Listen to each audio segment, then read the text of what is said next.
5, 6, 7, 8. It's been a long day without a home opener win. But Sabonis got that rebound and he put it back in.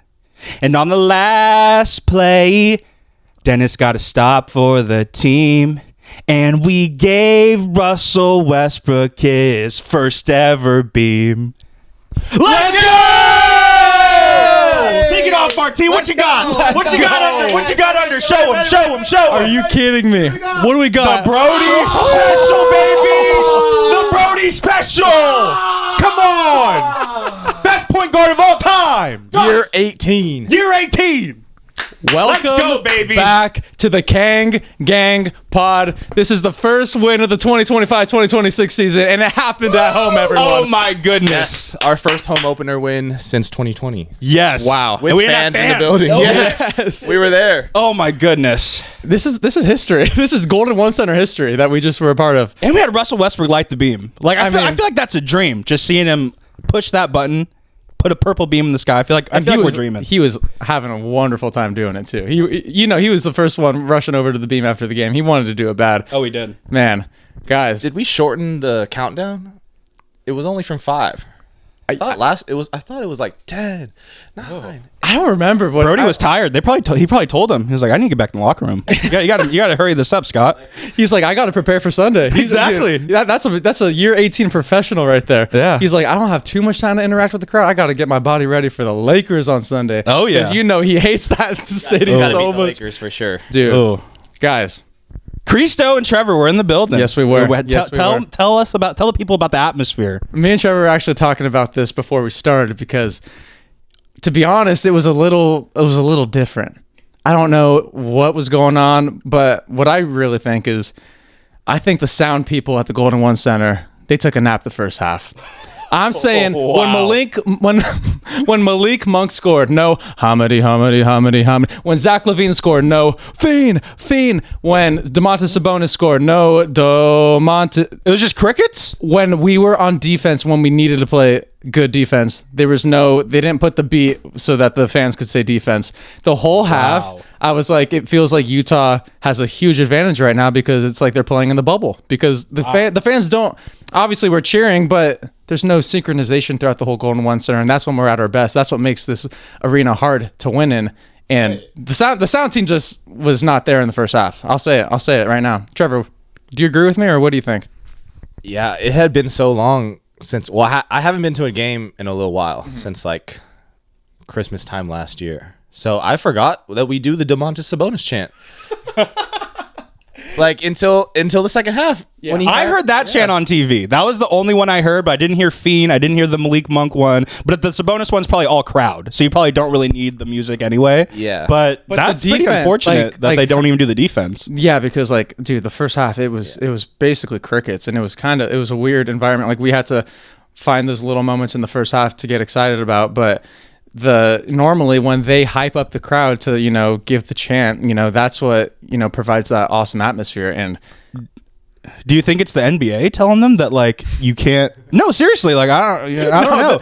Like telling them like you gotta like simmer down on the sound. no, there's no way. I feel like Why else would they just stop? I think it's a new season. They're trying to a completely different in-arena experience because if you saw the player intros, like the hype video, obviously completely different with the new team. They did this mystical jungle theme. You'll see when you go to a game. That was interesting. But yeah, I think maybe they're trying to implement some new stuff, but then they're like, we gotta up this up because in the second half they finally started making the arena more enjoyable as a fan. But well, the music won't affect the Keegan chant. That's always here to stay once he returns from injury. dude, You can't stop us from They saying. forgot the Keegan chant tonight. yeah, they forgot the Keegan chant. Dang it! We can't do anything I didn't right. hear it once. Gosh. But besides that, second half, it was electric. I mean, It got there. it finally got there. It took a while, but yeah, I think It took 6 Malik Monk threes. Oh man, Is that where we start? Is he one of the engines of tonight's game? I mean, we could start with that. We could start with Zach LaVine. Do Zach LaVine with a 15-point first quarter heater. Yeah, let's just start from the beginning. I think Zach LaVine, again, setting the tone. He finished with 31 points. 15 came in the first quarter. Trevor, talk to me about the guy that was Zach? traded from the hometown hero, De'Aaron Fox, and Zach LaVine. Talk about him. So this was my first time seeing Zach live. So I haven't been to a game since everything changed. So it's crazy. Like watching him, he's so he's just nice. He's nice. He's nice with it. But then he does nothing in the fourth quarter. He's like the complete opposite of the Fox experience, right? Like 15 points. He's got like 25 at half. And then he got like 6 more points. Yeah, ends with 31. I think he like shot twice in the fourth quarter, it feels like.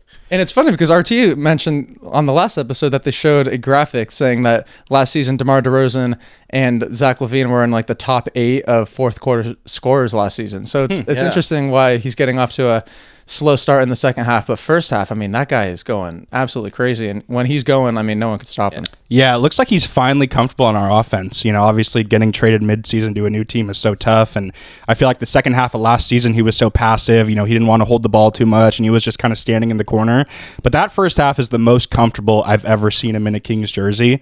And it looks like everyone else on the team is just letting Zach be Zach, because when you let him do that, you see what happens. So, yeah, kind of unfortunate he wasn't as aggressive in the fourth, but hopefully they talk about that as a team. But it's nice to see our star player be comfortable being the star. No, I mean, like at the pace that he's playing in the first half, like it looks like he's going for 40 every night. Yeah, it's easy too. Yeah, it looks like he's not even buckets. trying. Yeah, and like, yeah, I think Zach's just been better than advertised. I'll say that. I think, and even defensively, I mean, yeah, I think Zach's. He got to the line a couple times today too, yeah. which was nice. Mm-hmm. It's not just all fadeaway jumpers. Yeah, he can do everything. You got anything to say about Mr. Zach?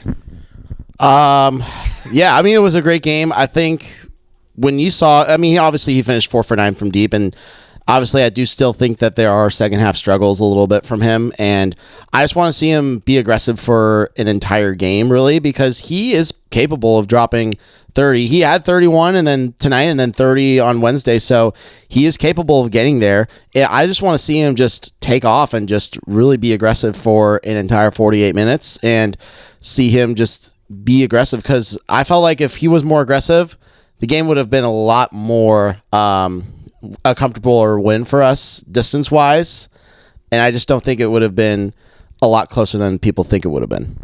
I want to give a huge shout out to Dennis Schroeder, because I think he picked up the slack for Zach LaVine when he wasn't. I think Dennis Schroeder did an impeccable job on the floor tonight, being the floor general.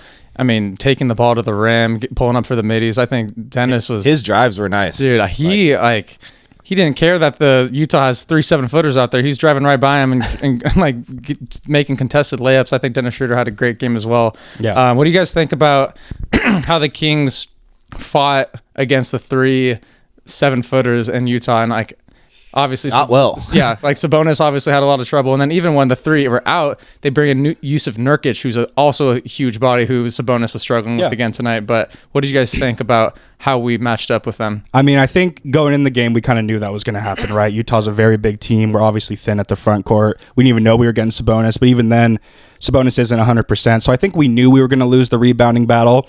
I'm glad that we were able to counteract that, though, with our fast play, because if they're going to win the rebound battle, the best we could do is get in transition, which is what we did, and make our shots, make our three-pointers. And we countered it really well. We didn't let losing the rebound battle kind of hinder our effort on defense. I feel like we didn't let it affect us too much, and we were still able to hit shots, which was encouraging. So when we aren't able to rebound with the good teams, I feel like we just got to play even faster. That's a great point. I mean, I think there was a lot of glimpses, especially in the first half, like a lot of fast break movement from us. But on the contrary, Utah was doing the same thing. They were getting out in transition, and then, like you were saying earlier, the Kings' transition defense was almost atrocious tonight. Right, to put it nicely. But Katie pointed out on the TV broadcast it looked like we tired the Jazz out a little bit, because some of their 3-point shots were falling a little bit short. It looked like they had tired legs. So I feel like the transition offense we were running was kind of helping. Even though they were getting shots up in 3, they weren't the quality shots that they probably wanted. That's a good point. Trevor, I have a question for you. What do you think about the Kings starting lineup tonight? And do you think that when they went out and Drew Eubanks and Dario Saric came in, like, what were your thoughts on on those two because That sub pattern was something. they had multiple stretches in the game where it was a Dario Saric and a Drew Eubanks. Yeah. And it wasn't pretty. I just wanted to see what you saw when Drew Eubanks. Well, Isaac was out Jones there. started Yeah. and then got pulled like really quick. And like he didn't play much the rest of the Yeah. game. Like I didn't see it. I saw him outside. He came to the beam. He did? Yeah, we were outside of the beam, right? And this was like a little bit later, so people had like dispersed, and he came out walking with like 3 other like Kings workers, reps, and he walked all the way down like to Yard House. I don't know where he was going. Oh, he was going to Tiger. I don't know. He was doing the And Kevin it Herter was special. only like 30 minutes, so he got out of there quick. Oh, like, wow. Wow. I mean, fresh legs. He's probably going out. He didn't. He that guy doesn't started go out. and he didn't that guy play. doesn't go Like, out. He's He might do it out of spite for not getting playing time tonight. I don't know. You know? But He was looking a little slow at first. he was. I think because he was coming back from a sickness, so Yeah. maybe Doug was just giving him the green light to go. But I mean, he did not get much run tonight after starting, and then that Dario and Drew Eubanks. That was that was going back to your question. that was like oof. the Drew Eubanks experience has been one okay half in Phoenix. He had like 3 blocks and a bunch of turnovers, and today was just. It was not it. It was. We had people in the stands yelling to trade him already. I know. I was hearing some bad talk about Drew Eubanks tonight, and we were really excited about him in the preseason. I remember, like, I picked him up in my fantasy team. I was like, dude, Drew's gonna be so nice once the bonus is out. And my gosh, I mean, he goes to the Kareem hook. I'm like, dude, you're not. You're not. Yeah. Gonna, It's 7-footers. that's what I'm saying. I'm like, Drew, you're doing things that are just gonna thin us even more at the protecting the paint. In his defense, the Jazz are one of the best interior defensive teams in the Yeah. league, right? But hopefully this is a wake-up call for him to be like, maybe I should just chill on the three-point line a little bit more, because shout out No Context Kings, but they said he should be investigated for gambling, because I don't know, it looked like maybe he texted some people to bet his unders. I don't know. But Drew. the shots, like Trevor was saying, the shots he was taking, he would on get Walker the ball Kessler, from he would get a really good pass from Dennis or do like something. 3 spins. Like, you're right there. Just go up the first time, man. Yeah. They're just like this, like Yeah. I'd call him Drew Billups after this game. No. No, we Not love Terry Drew. Eubanks. We're Man. Not Terry Eubanks. Scary Eubanks. RT, are you on or off the Eubanks experiment? I am so far off the Eubanks experience. I kind of wish we probably are stuck with him for, again, it is a 1-year contract, right? And so you are going to get where you are going to get with him, but dude, it is. I mean, there was some positivity in that first game, like Trevor was talking about, where he had 3 blocks, but I'm not really excited about. You want to see more. I want to see more, but he's also he's a big. He should be getting at least 6-7 rebounds, right? That needs to be something that needs to happen on a daily basis, right? And that's just the tough conundrum, right? Where you have this up and down player, and I'm just like, dude, you're a backup big. You should be getting at least 6 to 7 rebounds a game, right? So, I think you just want to see him be. I just want to see. You just want them to grab some boards, because that's where we're lacking. What we've learned from these 2 games is that we are extremely thin on the glass. I think our best. You just expect a guy like Drew Eubanks, who's 6'10", 6'11". 6'11". I mean, he should 4 be inches more than 6'7", I think. Yeah. I mean, he should be pulling in some rebounds. I think this is episode 67. I'm not sure, but anyways. Wait, what? No. That'd be wild. No, that would be crazy. But I think to kind of add to your point, besides Domas, like, who is our best rebounder on the team? Like, honestly, it might be Keegan Murray when he comes back, sure. Yeah, or for when sure. it's Or or Nick when it's Clifford. Nick Nick Clifford, Clifford right? might be our Exactly. second So best rebounder. exactly. I mean, so it was Dennis Schroeder tonight. He Schroeder did. had 5. He He did. was our second leading He did. rebounder. Second leading rebounder with 5. Okay, Yeah. quick stat. Utah out-rebounded the Sacramento Kings 50-33. So we got out-rebounded again by double digits, but somehow we came away with the win. Trevor, I have a question though. talk to me. Were you scared that Sabonis wasn't going to get a double-double?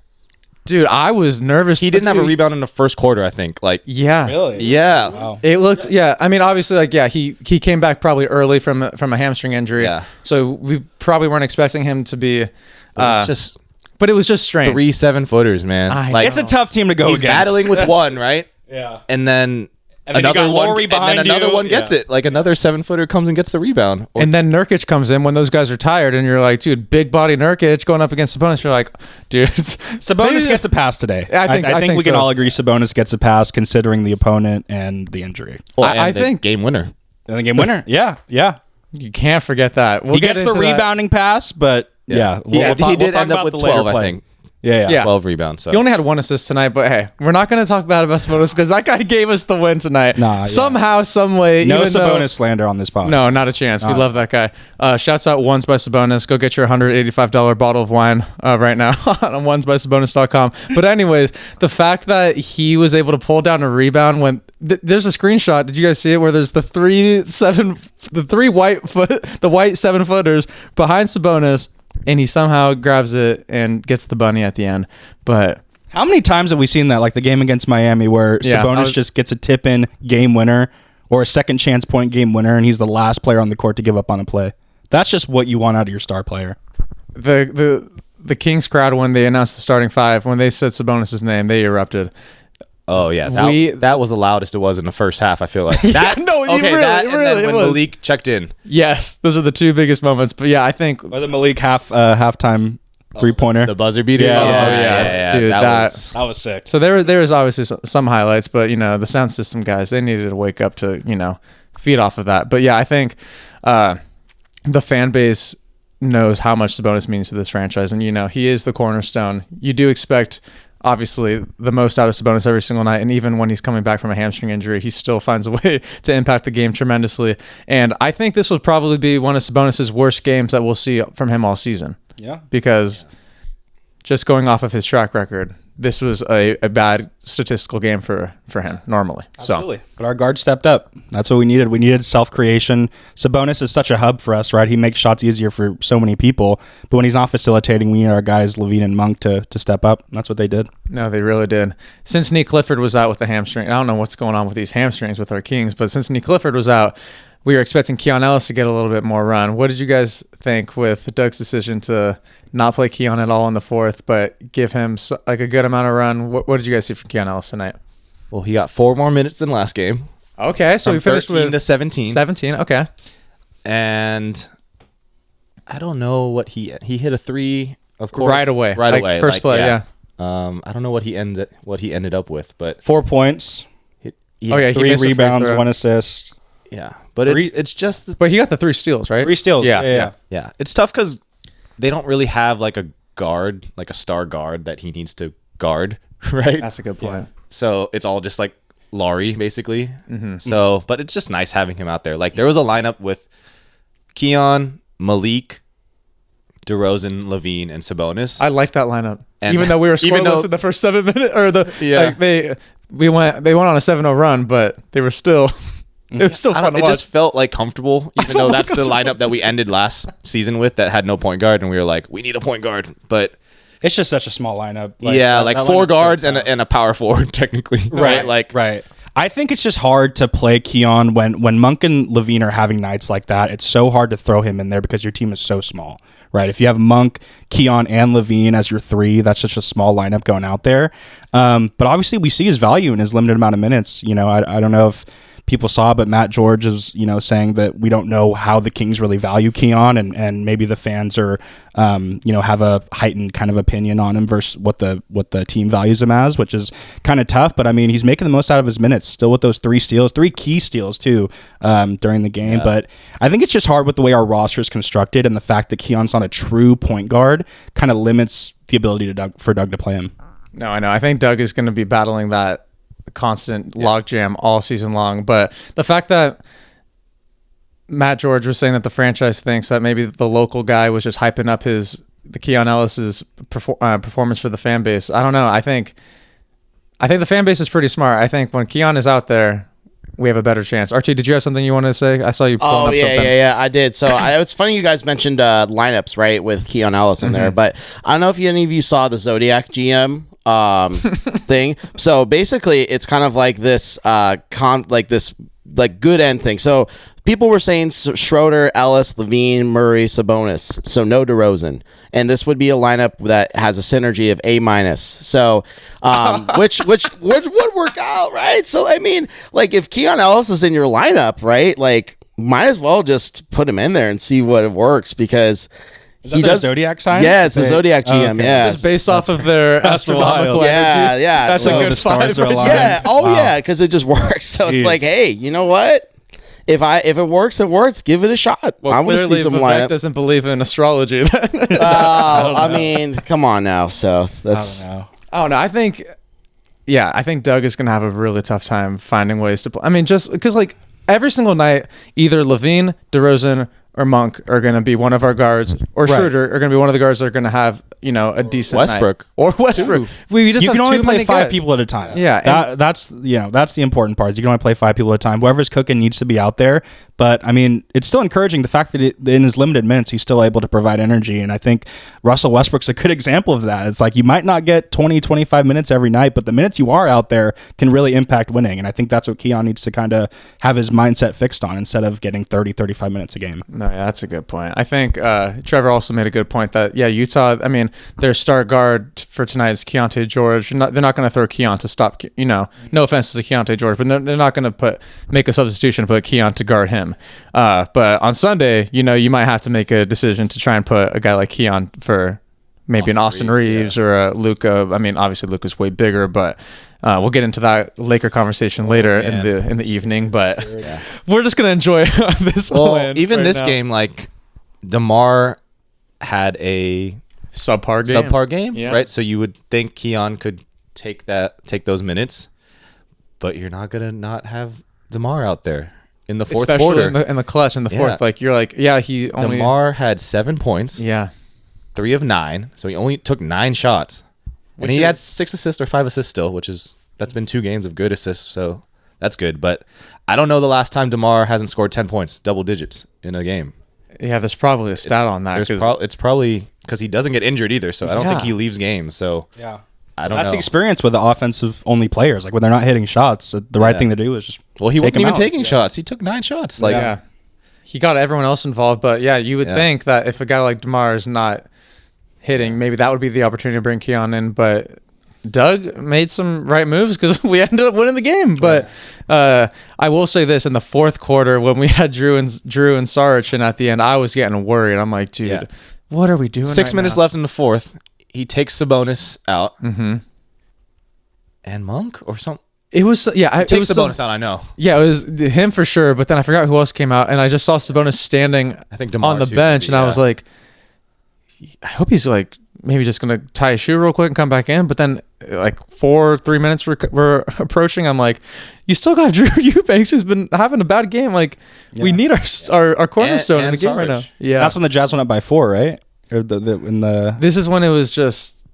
I can't remember the score was at like that point, back and forth, but it was I really, think, really close.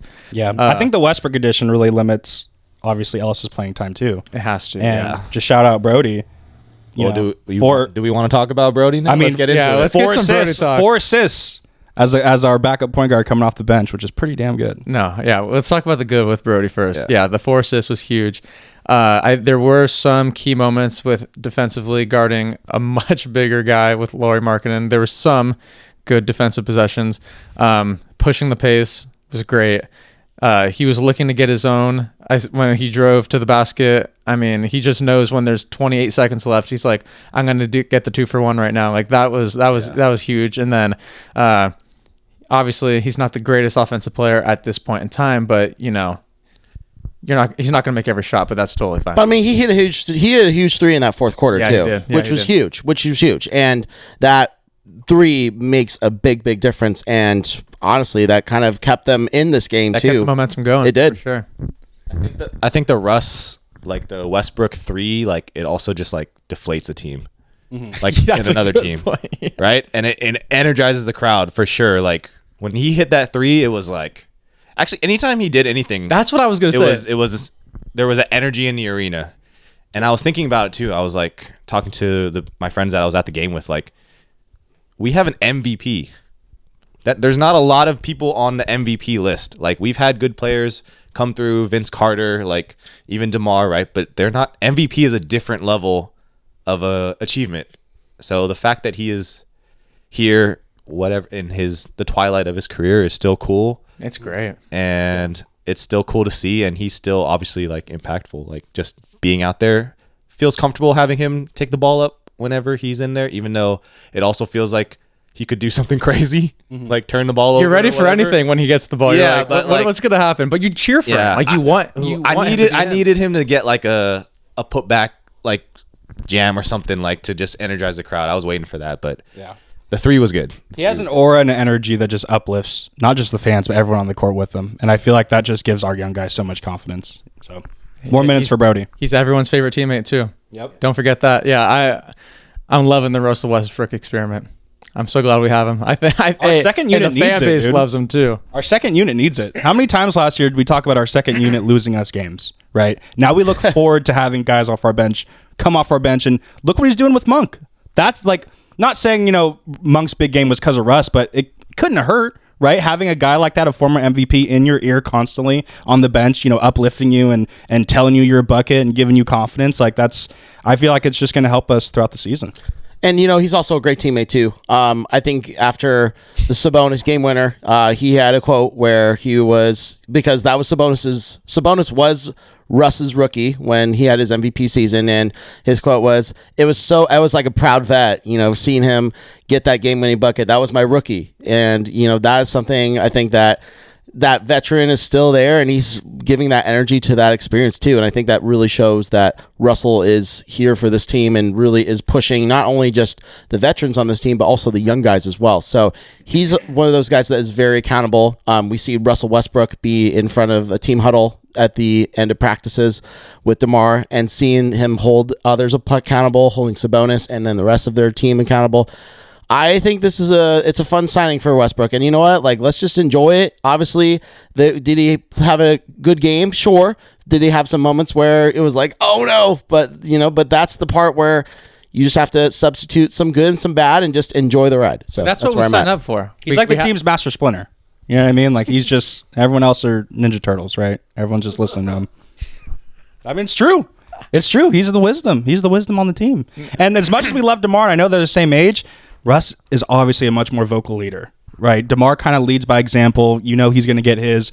Russ will call you out in practice. Russ, like RT said, leads the team huddles. He does these things that you can't really get without experience, right? So, yeah, I'm excited for the whole Russ experience. No, he's probably one of the most respected players in the NBA. I think every NBA player, every fan that's Russ is on their team, like, everyone wants to see him do well. Yeah. Like, everyone on their team, like, they want Russ to be Russ. They want to see Russ continue to be in the NBA and, probably make it to year 20. And they want to see him impact a team still and get his minutes, get his own.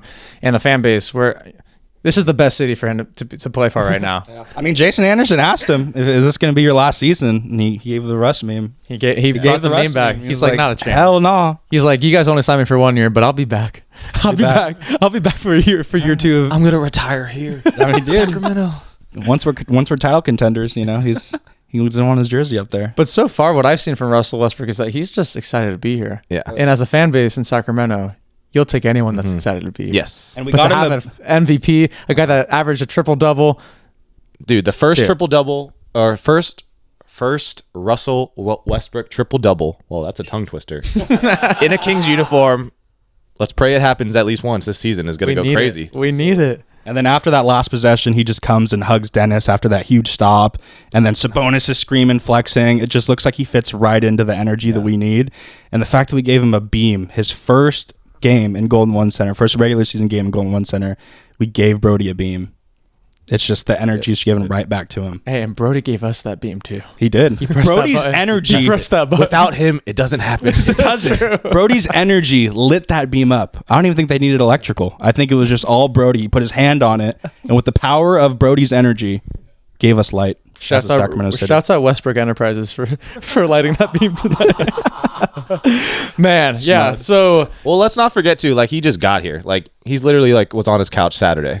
Yeah, that's what he said in his post game too. Literally. Like, he said he was talking to his wife, and he was just like, a week ago, It's Friday. Like literally a week ago, he was just on his couch. Yeah, he hasn't even been to Jack's Urban Eats or anywhere. Oh. He hasn't even been to cafeteria. Hasn't been to McCooney. No, I've been to McCooney. When that guy has a DMC role from Makuna, it's going to change his life.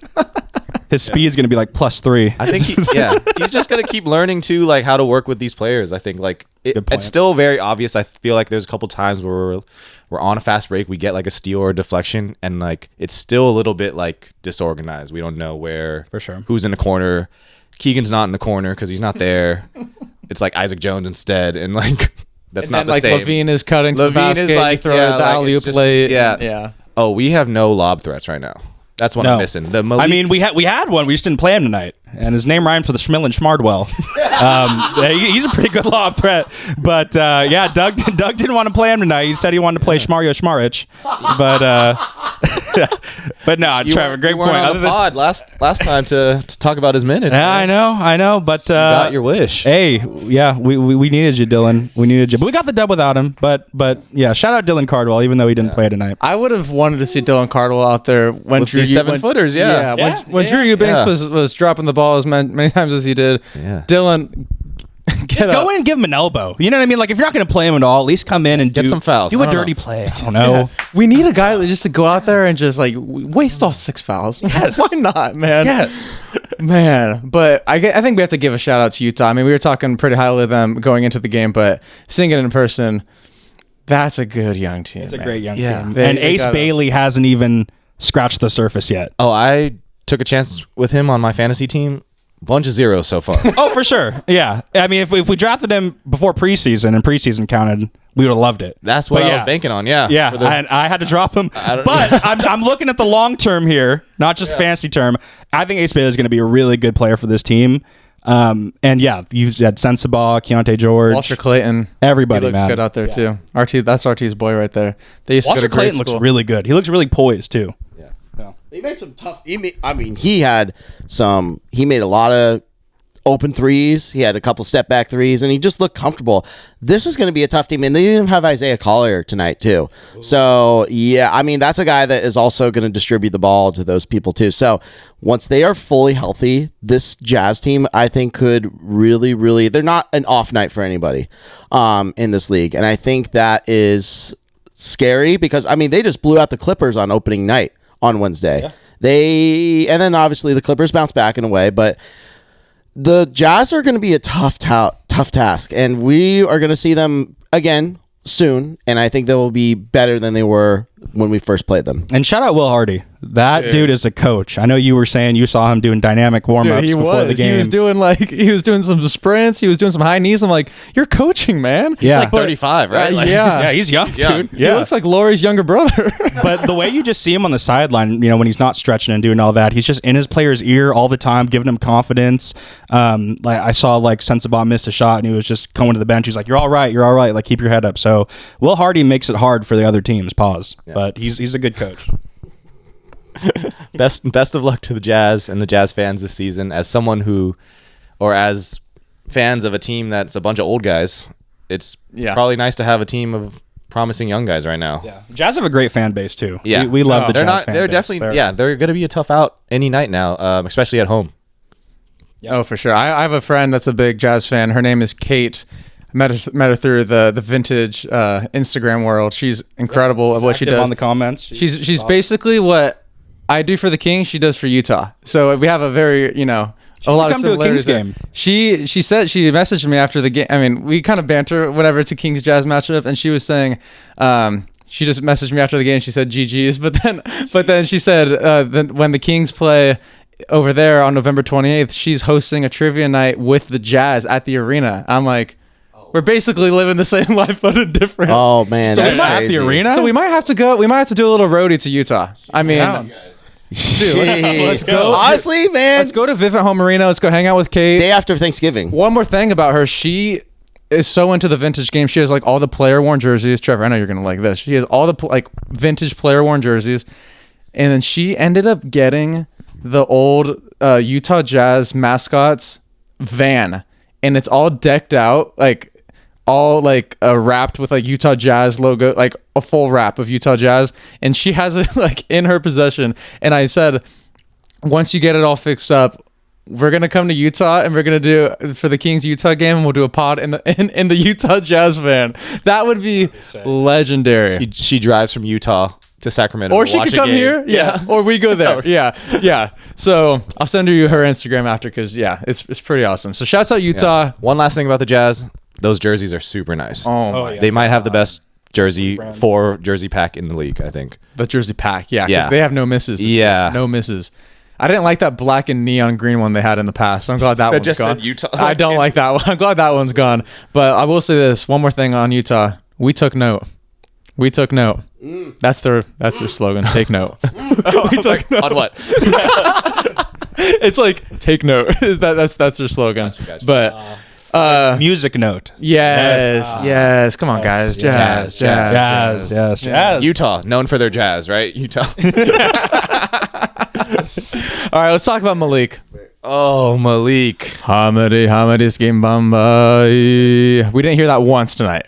But what we I know did you were hear, doing it in your head though. oh, every time. Yeah. But what we did hear Was the fans. was Mark erupt. Jones doing the game tonight? No. Oh, so we didn't hear what Malik meant in Arabic then, right? Yep. Nope. We're all wondering. We didn't know. We're all wondering. Katie did not translate. Oh man. She didn't take. No. Katie knows no Arabic. She didn't take Rosetta Stone before the She broadcast. didn't pay attention to UCSB in the. She didn't do her Duolingo before. Nope. No Arabic lesson tonight. Oh man. Well, on the. We got the good Malik Monk experience. Oh my God. When it's good, it's good. When he's hitting shots, These two He's 2 games for 2. He's 2 have for been 2. really good. Like Yeah. instant offense. Like I feel really confident when he's shooting right now, and that wasn't always the case last year. So hopefully he just feels good and he keeps it up. Like because he's doing a lot in a limited amount of minutes too. Yeah, Like, his I minutes wish- are cut way shorter. Yeah, too. like every time we took him out today. I was just like, what is going on? Like at the fourth quarter, he barely played. I know. yeah. I know. I will say this game, it wasn't pretty. No, But it wasn't pretty by any means. No. But with all of without Malik playing in the fourth that much, without Keon playing that much in the fourth, with getting out rebounded by 17, somehow, some way, Russell Westbrook wanted us to get that beam. Right. And I don't think it's a coincidence, and I said it earlier, that, Malik hasn't had this veteran mentorship off the bench in a while. I mean, he had Doug McDermott, but Doug McDermott's not Russell Westbrook, former MVP, multi-time All-Star, right? Deladova, yeah, Beam Team era, but that was a few years ago. But I'm just saying, I don't like think... 10 years ago now. I feel Right, like. right. But I'm saying it's not a coincidence Monk is playing this well, having a guy like Russell Westbrook talk to him, throughout the game and just give him that confidence. So I think that's helped Monk's play a lot. I will say that I believe Malik Monk was asked about Russell Westbrook when we first got him, and I think he said that's his favorite teammate ever. And I don't know if you guys remember, but at some point he played with De'Aaron Fox. So to kind of throw a little shade by saying Russell Westbrook is your favorite teammate of all time when they only played together for what was it, only 1 year in LA?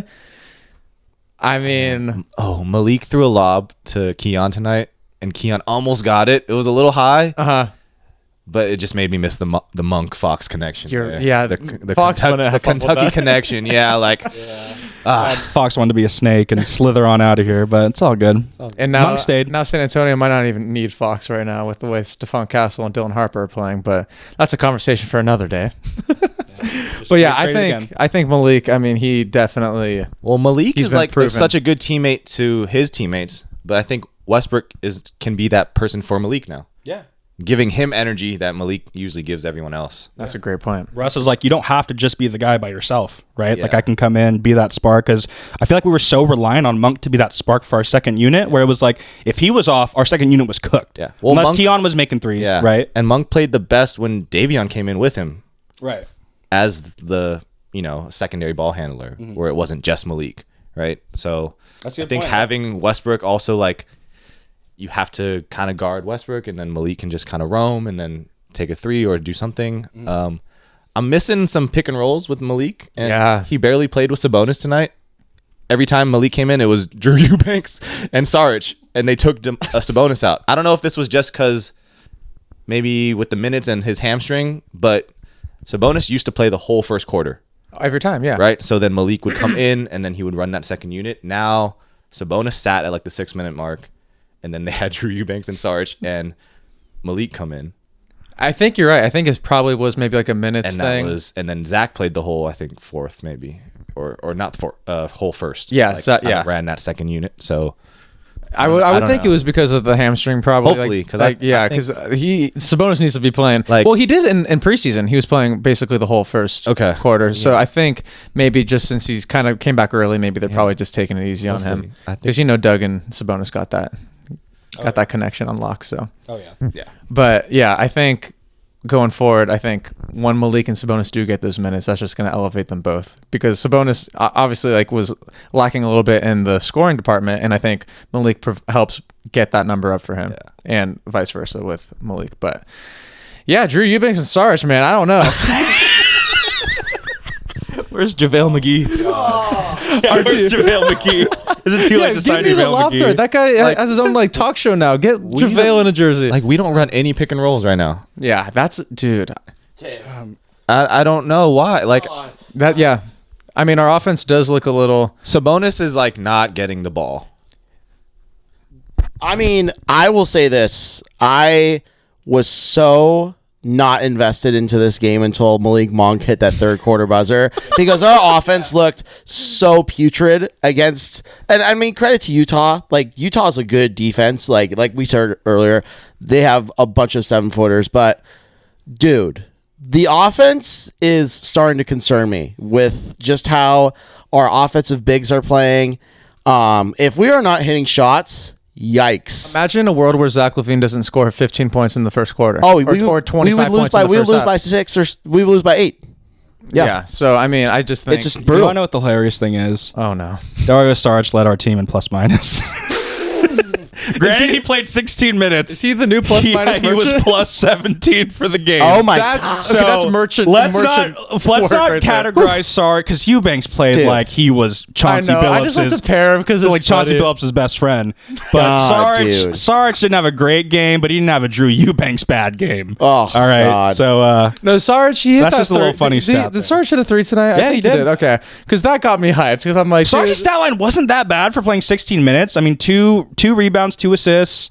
it's just because he got grouped in with the bad Eubanks minutes. That's why I think Sarge, it kind of just looked bad on his part. At least visually at the Golden One Center, it didn't look the best. But he did make that 3, and I think I might have been the only one throwing the 3 up, standing up after that happened. But Hey, good for you though. I was yelling at Dario. I was trying to give Hey, him love. I respect that though. I think Doug's just trying to figure it out. I think he's trying to Yeah. figure out this front court rotation. It'll be interesting to see on Sunday a very similar, big team with, against the Lakers with Hachimura, Aiton. I think Like- every team is big now. Like, right Bigger than us. We're Bigger probably than one of the us, yeah. smallest. So we teams saw out there. a little bit different front court, minutes against the Suns, a little bit different against the Jazz. We'll see how it evens out on Sunday. we need Keegan for sure. That's That throws a wrench in the whole thing. Yeah, not having Keegan. yeah. You could have this thumb right here. I think this thumb works pretty good. He can have could have 2 He can have thumbs. anything he Hey, wants. we'll ship him to him. Priority mail tomorrow. Keegan can have any limb of mine he wants. And I'm talking all of them. I'm wishing. Whoa! Yes. Some may be bigger than others. Oh, Keegs. But I will say this Miss that guy. I'm scared Sunday. before we give our Anything our else about this predictions- game? Yeah, I just want to say that once the Golden One Center gets their sound system working again, that place is going to be bumping, and it's going to, because what Doug wants so much is to protect home court, and I think we're going to be battle tested. Like, we're definitely not the favorite going into Sunday's game. I don't know what the odds were for tonight, but it was probably, pretty even. But we are not favored for Sunday, and I just think we're going to have to just we got to figure out those damn bigs, man. Get Dylan out there, throwing Maxime. I think at this point, No Maxime. yeah, that's what I'm minutes saying. Like, you tonight. might as well just try and utilize all your bigs just to kind of see what's working, because that's what he did in the first game. That's why Dylan Cardwell played the last 7 minutes of the game. These And guys didn't even we get any lost. run. So it's like, you might as well just try to, like, when something's not working with Drew, you can't. It's got to be matchup dependent, and I Yeah. don't know why Drew got the call so many times. Yeah. We'll I don't see. know. We'll see. We'll see. Sunday. But I mean, he still is a two-way rookie and a second round pick rookie. So yeah, that's true. Yeah, Drew's think been in Doug the league likes for a his while. bets. But, the league it's politics too. Like, they play the people that they have on contracts and Yeah. with a little bit more experience, they're always going to favor those. The man upstairs. Is gambling involved too? You never know. I mean, You never know. back on that Phoenix game with the odds being 4 points, and then they don't overturn Levine's 3. I mean, that's kind of fishy. I think you said you saw Drew at Stone's Gambling Hall, right? At the blackjack table. It was someone that looked like Drew, right? Yeah, it was. Yeah. No, I don't know. I don't know if anyone has any FBI connects watching, but whatever gives Maxime more minutes, I'll roll with that story. Yeah, I think there's a possibility where we could see some Dylan or Max on Sunday. Let's try it out. We have no idea. Like, let's try it mean, out. Dylan didn't look awful against the Suns. Like, No. he looked promising enough to throw him back out there. And I think Drew looked terrible enough to get replaced. So I think The Lakers front court is not anything to like. Yeah, write home I'm not worried though. about DeAndre, It's and I'm not- sorry. It's Ayton. I'm not worried about and him. Jackson Hayes. they're just big. They're just very Jackson's a tall. lob threat though, which we have trouble defending the lob threats. Oh, they're gonna. Yeah. Yeah. Because Luka's gonna be. Did you see that Jackson Hayes wants to play for the Slovenian national team so he could get more run with Luka?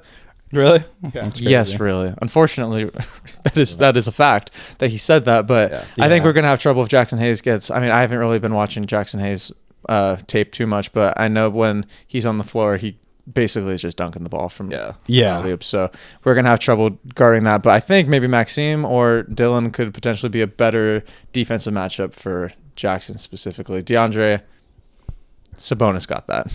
Not worried about that. Oh, that's true. We have Sabonis again. Yeah, Sabonis, Yeah. Sabonis should be That first game was. fine against rough. He DeAndre. needs Without to him. rest. He needs to rest. So, do you guys have anything else to say about the first game? I'm just happy. Just happy that we got Oh, the thank dub. God. We gotta Because it could've been appreciate bad. the wins. Yeah. It would have been Especially bad the home vibes if it opener. was that I mean, tonight. with our schedule coming up, boy. Yeah. We got You Lakers just gotta just and Thunder next. Yep, and then Bucks. We had to get this one Yeah, Yep. this was the one we needed because if we went 0-2 going to that, morale. yeah, Yeah. I mean, just Bucks. You got the Bucks coming up. You got the Nuggets coming up. You got the Warriors. We play the Thunder 3 times in November and October.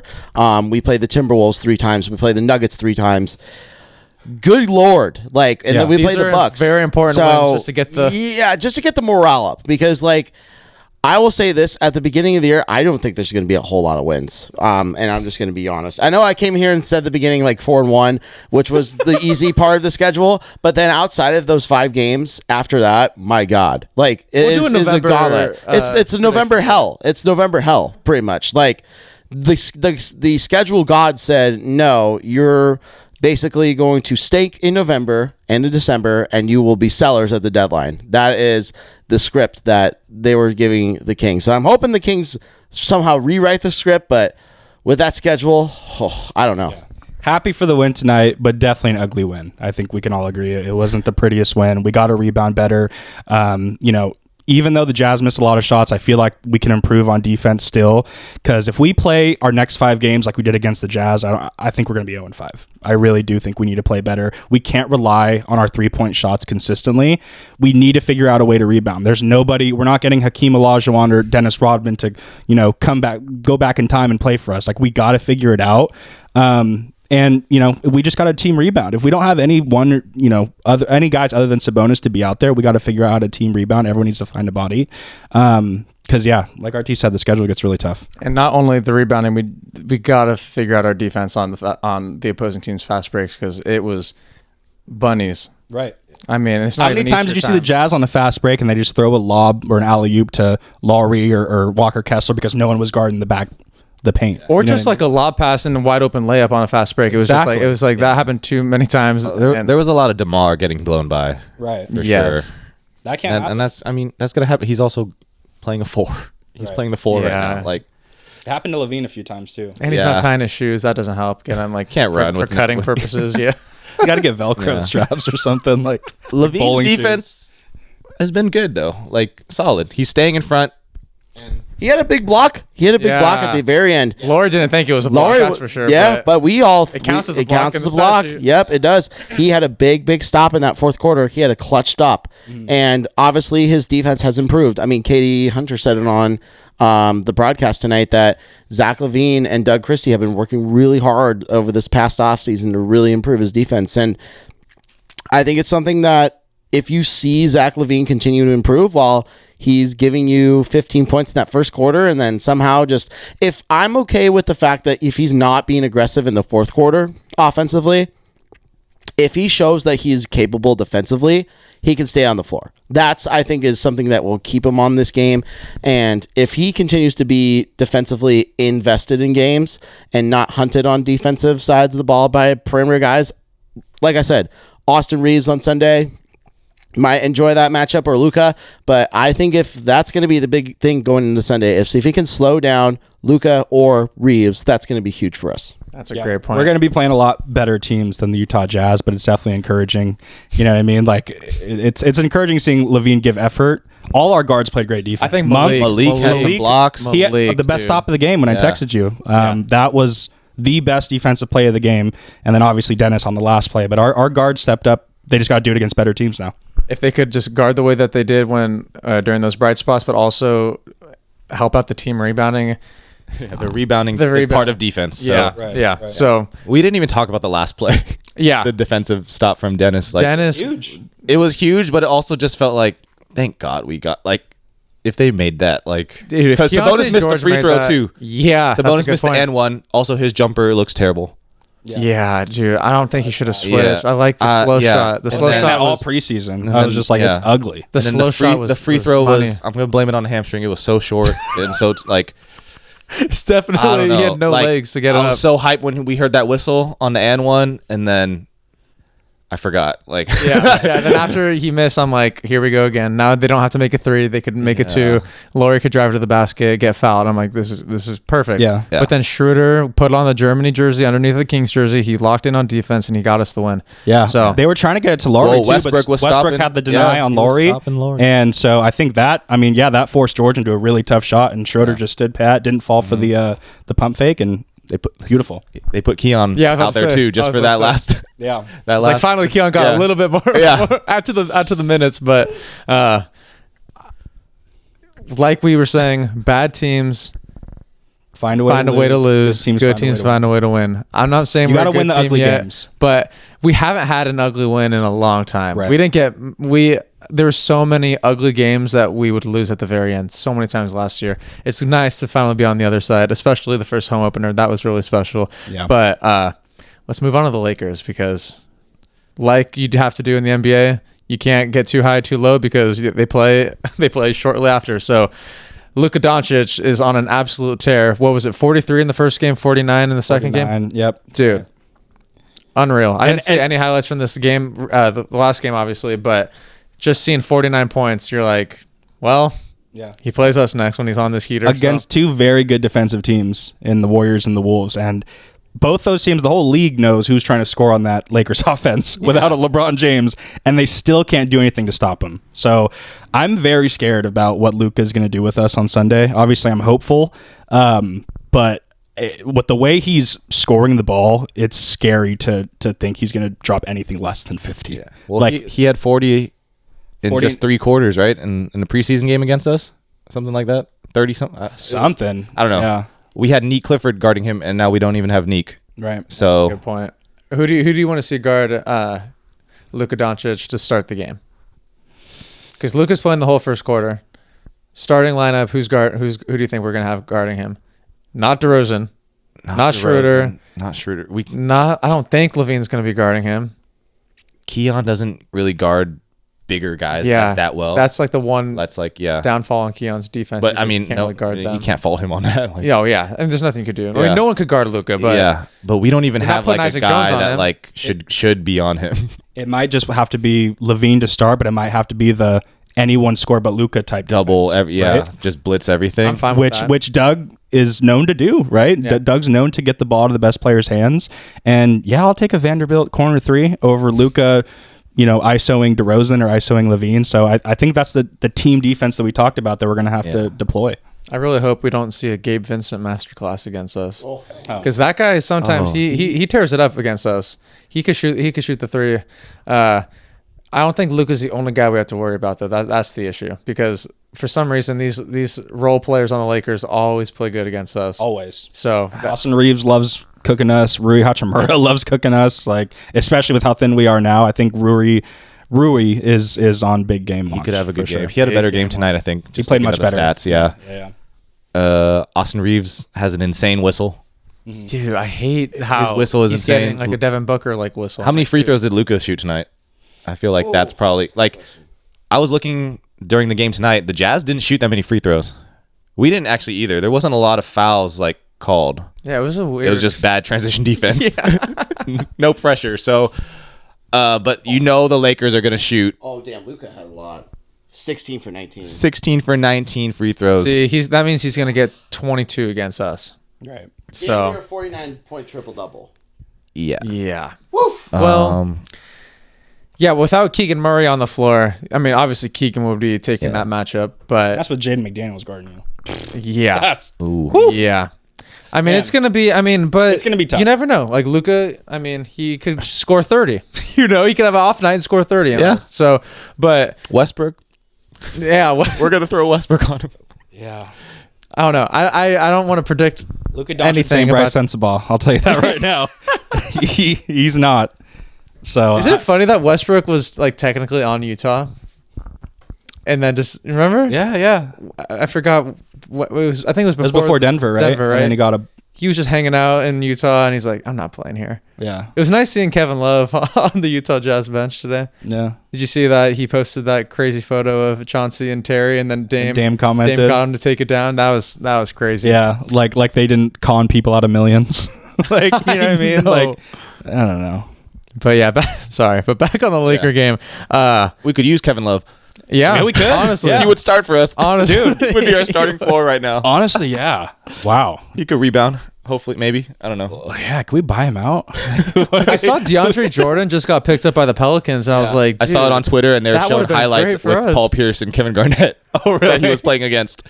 Oh, that's so funny. That's how the highlight package started. Like That's like back for DeAndre, yeah, it was from the Pelicans account too. that's like Dude, that's Celtics hilarious. jersey Shaq. I right wouldn't there. mind a DeAndre Jordan on our team. Like I totally If things forgot get that he bad, wasn't- if things get bad, Scott Barry has to do something, right? Like I think there needs to be a veteran big, but like who's just go get Dwight Howard.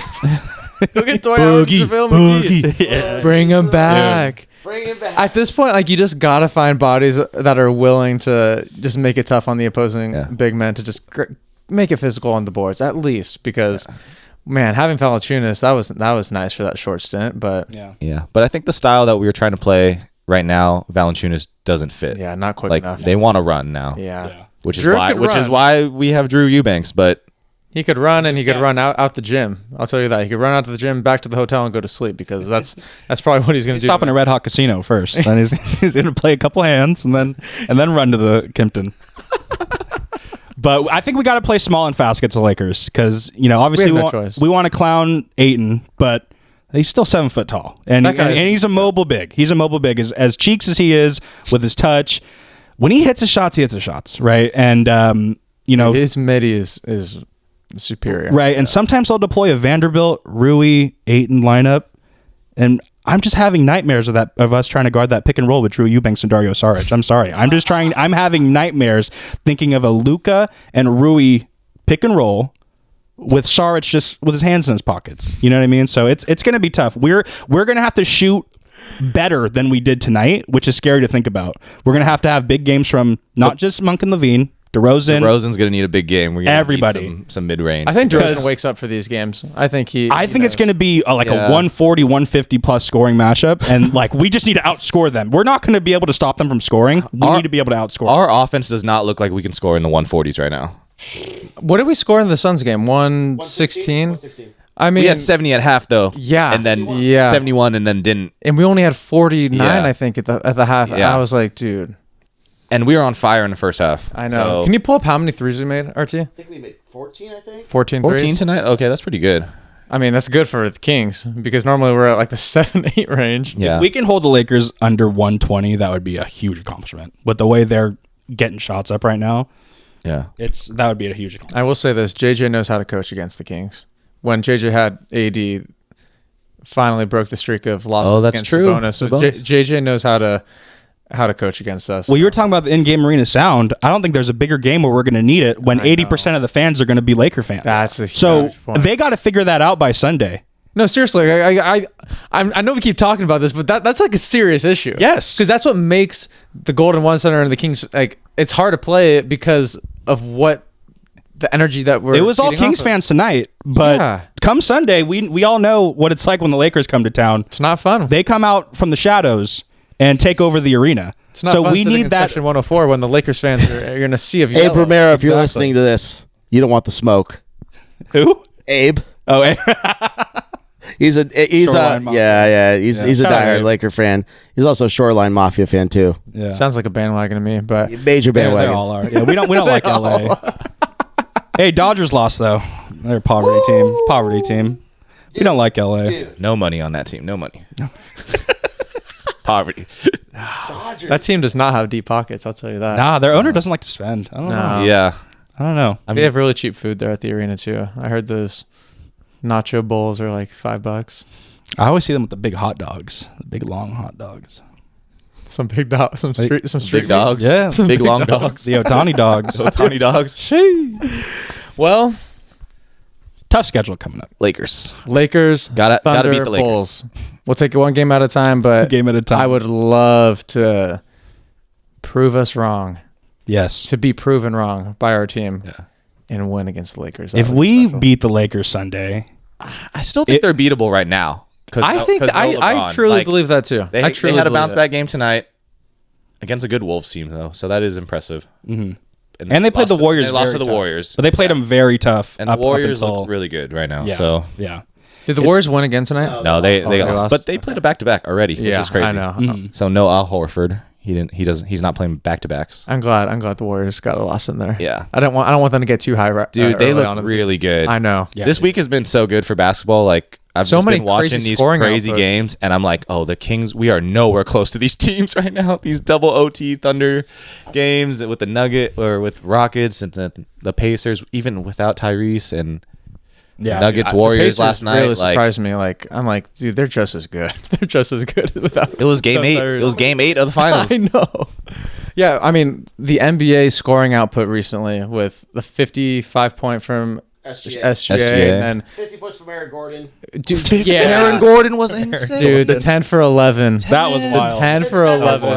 Yeah, Steph had 42. You know what Aaron Gordon said though, because he's from the Bay, actually. So he said that they're just playing Bay music the whole time. So he's just gigging. He's just feeling it. So that's why he shoots so well. He actually Archbishop Midi legend. Was he Yeah. with the Oakland Soldiers too? He was. was, yeah. Yeah. He was. He was. Dude, that's crazy. He's Yep. just vibing in the arena. Archbishop Midi legend. He's from like San So he's Jose, just right? playing Yeah, with San Jose. headphones in. Because basically, that's where when he plays Archbishop there. Midi is. Yeah. It's so fucking crazy. He couldn't was miss. awesome He to couldn't watch, miss the though. game against Golden State. That was such a good crazy. game. But yeah, and then Luca with the 49 and 42. I mean, what's going to happen on Sunday? Who's going to score 50? You know, hopefully it's Zach LaVine. Hopefully he just scores 15 a quarter. A win for us is Luka scoring anything less than 40, which is kind of crazy to think about. Yeah, 'cause but we yeah. I would say if he goes under 35, that's a major win. Like Yeah. defensively. Yeah, 35-40. Because right now his average is 45 points. If we Exactly. could get him 10 points under that, that's awesome. Without Keegan Murray guarding him, that would be tremendous. Would you rather him have like 50 points and then the rest of the Lakers do nothing though? Yeah, I think I think so. I'd rather have that. Because then it's kind of fun to watch as a fan, but then it's like, oh, we could still beat this team, you know? Like if he gets 50 points alone, then that's great. But it's limiting his assist production. That's the huge thing, right? Yeah. Kind of like Trevor was talking about. If you let him just score 45 points without getting any assists, then you live with that. But if he's getting a 45-point triple-double on the other end, it's wraps. Yeah, I think we got to start the game forcing him to be a playmaker, and then hopefully that limits his scoring. But with how good he's been shooting, who knows? Like a double team might not even matter to him. He might just pass it out, get the ball back quickly, do a little step back, ISO. That's really all you need. I have in fantasy, so like I'm not too upset. But like obviously, as a Kings fan, it's a Kings fan podcast. I want us to beat the Lakers because I hate LA so freaking much. It's not even. I think we're all Luca fans. I think we could all say should've that we had like watching Luca play. But the fact that he's wearing that ugly ass yellow jersey, that makes it worse. That it's awful. It does not look good on his skin. It doesn't. It's not. It just doesn't feel right. He looks It too doesn't. pasty for the Yeah. yellow. way too pasty. You can't be throwing. But at the mustard on same that. time, it just does kind of feel like normal now in a weird way. in a weird Like, way. it just feels like, oh yeah, the Lakers have this like good white guy. I don't know. I just don't see him as like a Lakers villain yet because I love him so much. Yeah. But like till he drops 50 on our head, then I'll probably see it. But I'm down for him to have 50. I don't need Gabe Vincent having 5 threes. Dude, see, that's what I'm saying. 'Cause I don't Gabe need could Jake light up. LaRavia revenge game. that's Let's the talk last about thing. that. Oh Let's my talk about god, that. the snake. He better be getting booze on Sunday. I hope they throw some like hissing noises whenever Jake touches the ball. Sound team, if you listen to our podcast, please do something, That's man. who's listening is the Sacramento Kings arena. We're gonna send it sound to them. team. We're gonna send it to them. Yeah. We're gonna send it over. No, because honestly, I think me and RT were the first to do this. When Malik Monk would score, me and RT did an intro and we said, "We got the Monk. Gotta get that Monk." And then I swear the next game they did it at the arena. I swear. RT was there with me. No, you were with me. Ready? We got the monk. We got to have that monk. We got See, the that's monk. what I'm saying. They're listening. Yeah. Because there's no way that they did. Like, it was just a coincidence that it happened right We'll after see we said Sunday. it. Because if they don't do it against the Lakers, you know something's wrong. You know something's wrong. I think they were honestly like just maybe they all got to work late because it started in the second quarter. First game of the Second half. season, it's They're probably a darling aviary. Give them some leeway, Yeah. I mean, we had some technical difficulties our first pod back, so maybe they did as well. They did have preseason, but I don't. Trevor's like, they shouldn't be fucking up. But, Yeah. They give have them the been doing benefit this of for years. I mean, they are professionals and in what they do, but yeah. I mean, I guess sound's not important in an NBA environment anymore. Yeah. Especially if you're Just gambling. charging a lot for tickets. You want that experience to be A1. Dude, steak Vivek sauce. looks sleepy tonight. I'm sorry. I hate to say it. He looks sleepy as in the courtside. Maybe he's having trouble hearing, and they said guys, turn it Maybe down a just said little turn bit. it down. I'm getting, I got to go to bed by 9 p.m. He's looking old, dude. He's looking ancient. Man, Maybe he'll sell soon. maybe. No. Local guy I said have my they- prediction. He's never selling. He's I never think. selling, and Anjali Ranadive's taking over the reins. Local guy said that Nice. he saw him at Stone's Gambling Hall with weighted dice. So that's a reliable source. He's got the X-ray dice. He's got the X-ray dice. I mean, Can we? Okay, since it's the end of the pod, can we just talk about the scandals that are going on right now? that's crazy. Unbelievable. Let's start with crazy. Terry because Terry's been under investigation for 2 years now. That one wasn't as surprising when you look back at those clips that are surrounded where he was just terrible turnover after turnover. It's it's kind of funny to look at, but the Chauncey Billups one. When I first came out, I was like, dude, is Chauncey giving insider information about his players being injured? I'm like, that is wild. A head coach doing that is wild, but he got involved in this with the mafia. with the Italian mafia, which sounds insane. I didn't even know the mafia still existed. Yeah. But RT, I want to hear your thoughts because I know you are a very big sports gambler. What are your thoughts on professional athletes and people surrounding in the NBA taking part in your favorite pastime? I mean, dude, I could be writing a dissertation about this. It's kind of insane. I'll say this one thing. I think coming from the pandemic, I think sports betting has taken a massive, massive jump, and it has not been like this at all. Nobody was really gambling until the pandemic hit. And I think that was kind of where it truly, truly started was people were betting on Korean baseball games, right? That was the only sport that was really, really happening during COVID. And I think it's now evolved into, okay, now there's policies that are there. ESPN is invested in betting with stuff too. You're seeing big companies like DraftKings and Underdog really put their names out there because of sports betting. And now there's a lot of different things that are going on, kind of tying into the NBA. You see Gilbert Arenas tied with Underdog.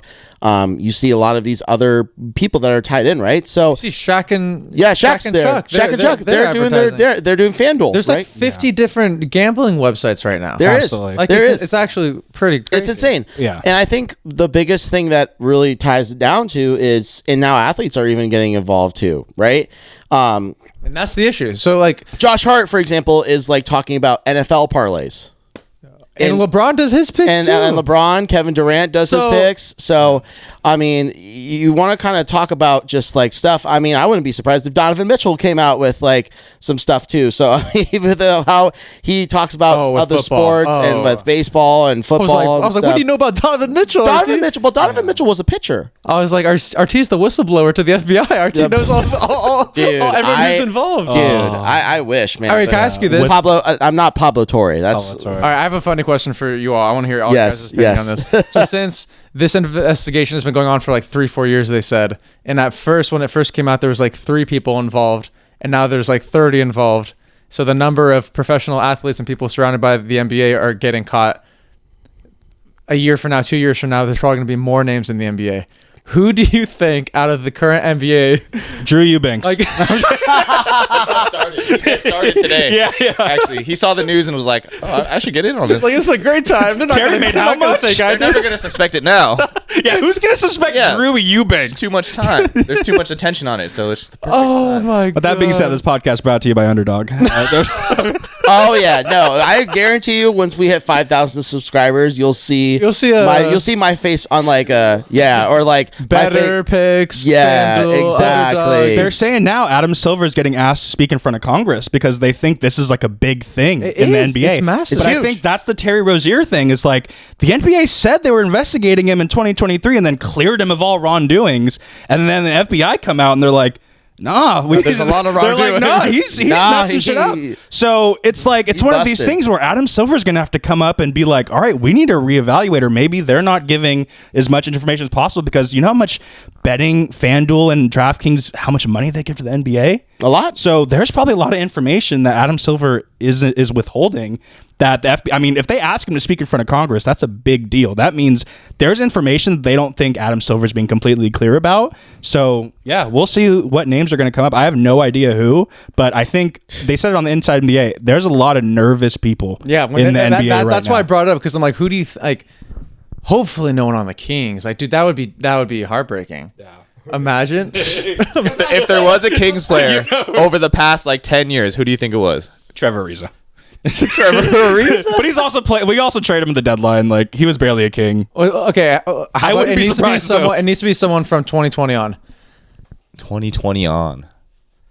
If I were to choose one player that got involved with a mafia illegal gambling circle, I would think it would be Sasha Vezenkov.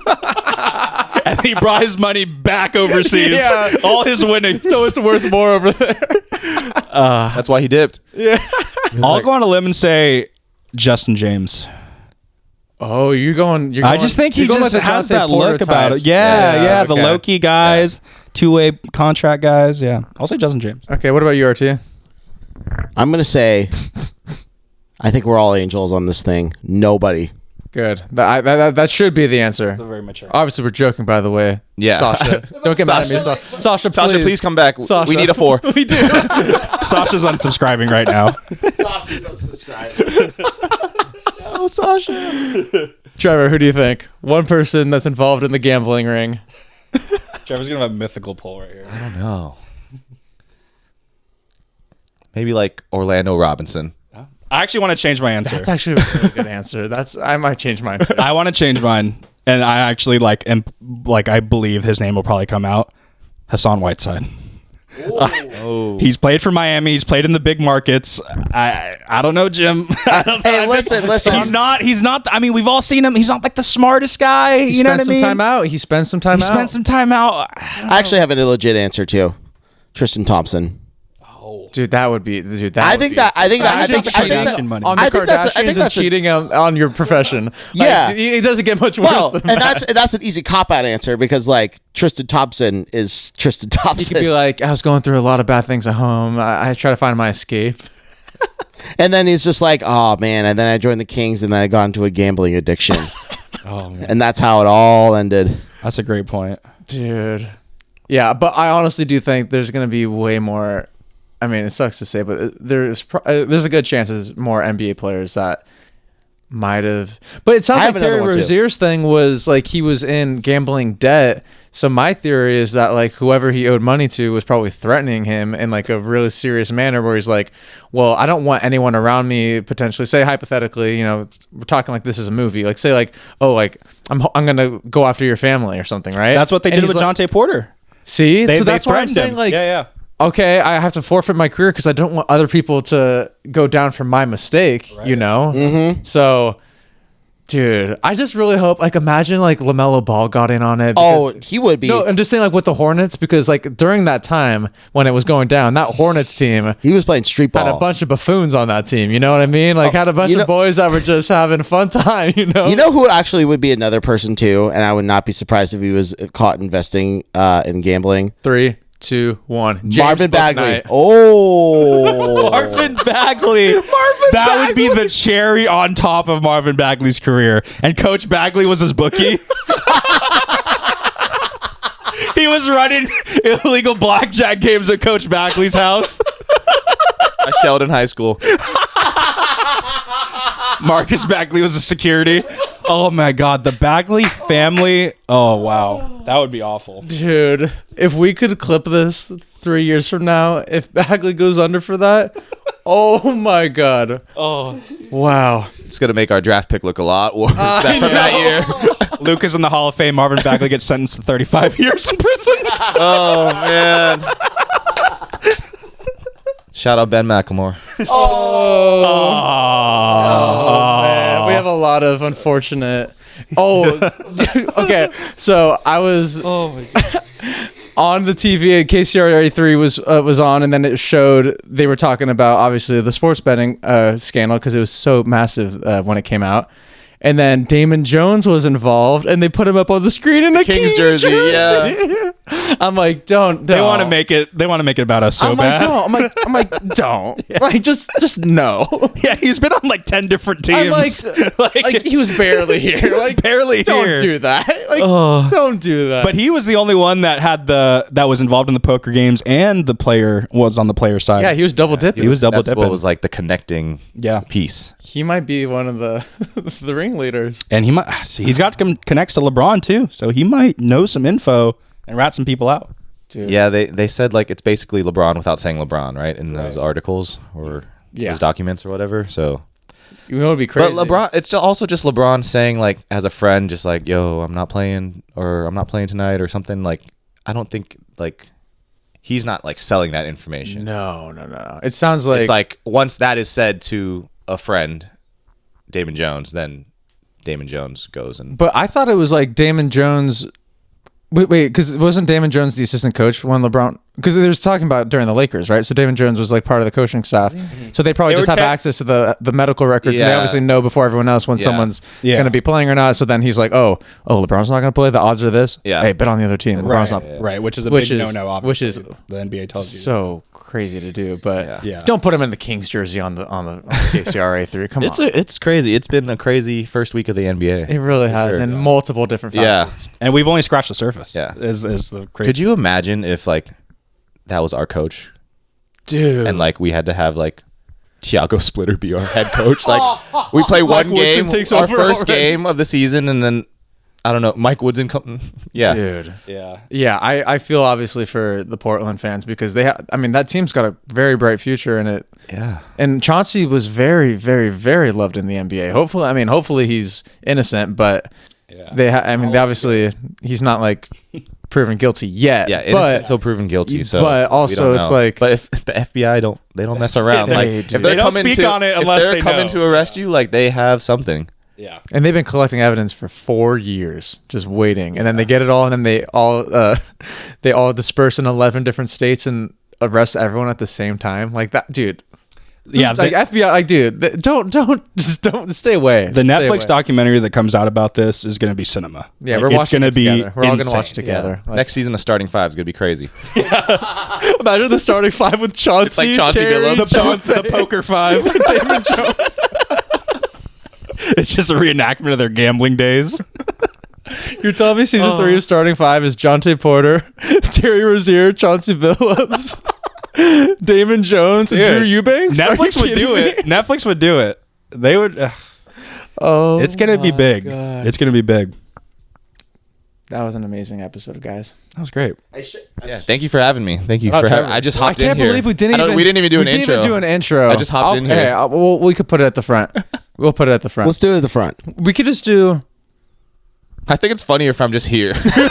Yeah, it's kind of just like here. subtle. No, Yeah, but like we have a legend in the building. Like we honestly have a legend in the building. we can put it in before the song, after the song. No, we yeah, we'll do it after the song. So all right, I'm gonna cut. Let's say goodbye, and I'll cut, and then we'll introduce Trevor, and I'll insert it after the song. Okay. This is all cut, by the way. We should leave this all in. Yeah, We also- Yeah. We also got hyped after the song, so we need to introduce. No, I think it was natural. Like it just went. Yeah. Okay. I'm just saying, like, Trevor deserves we the might go from the flowers, hype. though. No. I'm just saying, like, when to.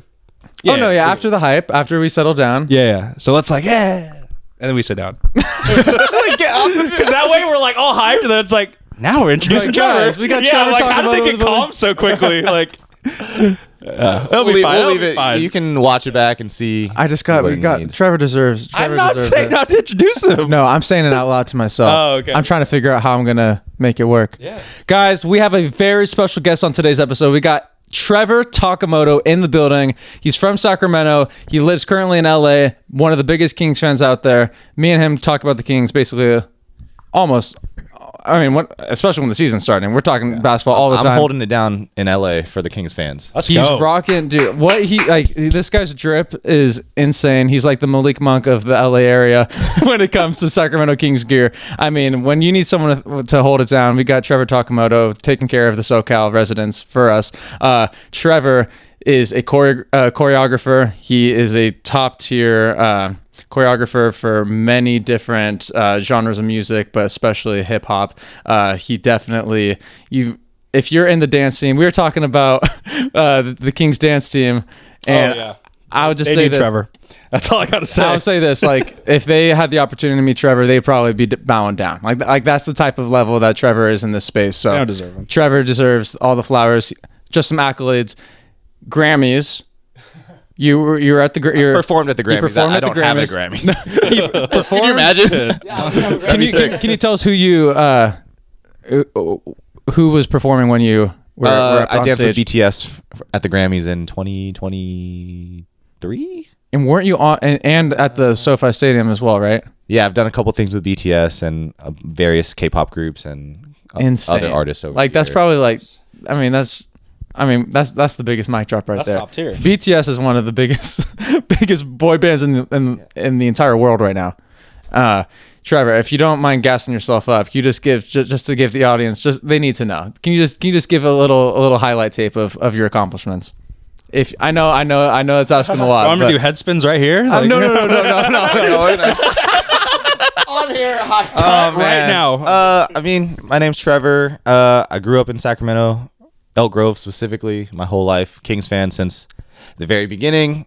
We're still Kings fans, still trying to make it happen. I've seen the playoffs one time. Well, no. I guess technically the early days, but I was a kid. Like, we were all kids, so I don't count it. But yeah, I'm just a humble Kings fan trying to see some wins. Dude, see Trying to see some beams, you know. Need the so- most Kings representation in Yeah. LA as we can get. Dude, the Yeah. Kings representation in LA is really, really like it's really high. It's higher than you think. which is so great. to Yeah. hear. I mean, you see it when we play in LA. Yeah, and we They show up for out, LA yeah. because you know how we feel about LA, like especially the Lakers. Like, it's honestly really fun to go to LA games, and especially when we win. That season where we're 4-0 against the Lakers. That was so much fun. That was such a good time. Like, I went to both of those games. Oh, I have a fun fact about those games. Good. So for everyone that watched those games on the broadcast in Sacramento, Trevor was the one that actually led the Light the Beam chants in LA for every single Lakers win. So when you hear Light the Beam in Sacramento, you can thank this man right here. There's usually like a section of Kings fans because you Oh, just there always gravitate is. towards it. You Yes. know, like, you know, after a game here, either there's people saying light the beam, all that. Like, imagine that, but like in a sea of Lakers fans, so you're just even more proud. Oh my gosh. Way Especially more when we special. win. Yeah. Nothing's better than salty Lakers fans when they have to leave the arena early and we're just chanting. There was one game we were like winning by like 20 plus. Like, it was a good time. Kevin Herter had like 27 points or something like that. The good old days, you know? That's someone who we'll see good old in the days. next couple days. He'll be here soon. Oh, man. He beat us the last time he came, I right? know, he went The off. Bulls beat us. He went off too. He had a revenge game because he was planning to go to Tiger afterwards. But that's a conversation for another day. Trevor, thank you so much for being here. Thank you guys for having me. Big fan. Yeah. It's an Go honor. Kings. Yeah. Oh. Go Scout. All right. I think that's it. Yeah. Did we close it out yet? Make sure you like and subscribe. Leave a comment. Drop a like. Follow. You know what to do. Tell them, Cree. We'll see you tomorrow. Tomorrow.